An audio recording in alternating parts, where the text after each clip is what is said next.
ચોટીલાથી 7 kilometre ઉત્તર દિશામાં આવેલ પાંડવ વિસ્તારમાં જરિયા મહાદેવનું જે મંદિર આવેલું છે, આ મંદિરની આજુબાજુ સેન્ડસ્ટોન એટલે કે રેતીના પથરાળ ડુંગરો આવેલા છે.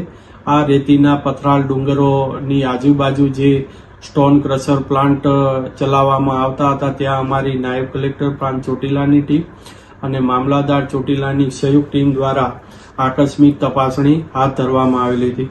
તપાસ દરમિયાન હકીકત સામે આવેલ કે જરિયા મહાદેવની આસપાસ તેમજ પાંજવાળી અને વાવડી વિસ્તારમાં જે કાર્યરત સ્ટોન ક્રશર એકમો છે, એ આજુબાજુના ખાનગી અને સરકારી સર્વે નંબરોમાંથી ગેરકાયદેસર રીતે સેન્ડસ્ટોનનું ખનન કરી અને પ્રોસેસિંગ કરી અને સ્ટોન ક્રશર પ્લાન્ટ ચલાવવામાં આવતા હતા.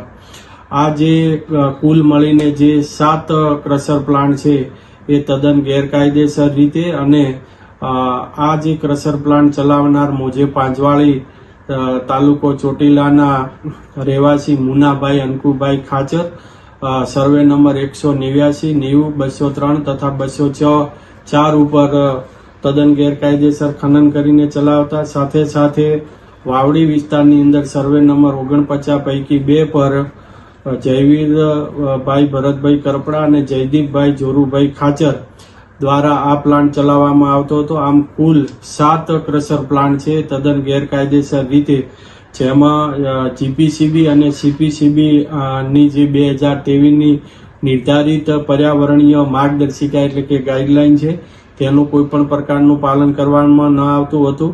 સાથે સાથે કન્સેન્ટ ટુ એસ્ટાબ્લિશ અને કન્સેન્ટ ટુ ઓપરેટ ની શરતોનું પાલન કરવામાં આવતું ન હતું. અને તપાસ દરમિયાન એ પણ સામે આવેલ કે જે ધૂળના નિયંત્રણ એટલે કે ડસ્ટના નિયંત્રણ માટે જે જરૂરી વોટર સ્પ્રિંકલર છે, એ તેમજ વિન્ડ બ્રેકિંગ વોલ અને જે ગ્રીન બેલ્ટ જે ફરજિયાત છે, તેનું પણ કોઈ પાલન કરવામાં આવતું ન હતું.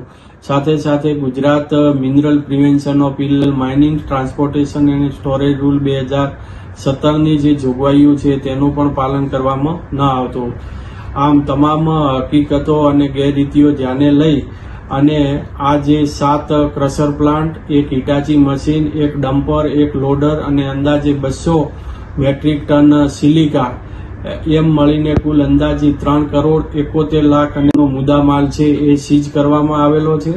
સાથે સાથે આ તમામ ઈસમોની સામે કે જે તદ્દન ગેરકાયદેસર રીતે જરિયા મહાદેવ વિસ્તારની આજુબાજુ જે ખોદકામ કરવામાં આવતું હતું, ત્યાં ખાણ ખનીજ વિભાગની ટીમને સાથે રાખી અને માપણી પણ કરાવવામાં આવેલી છે. અને જે ઈસમોએ જે આ ખોદકામ કરેલું છે, તેઓની સામે કાયદેસરની કાર્યવાહી હાથ ધરવામાં આવેલ છે.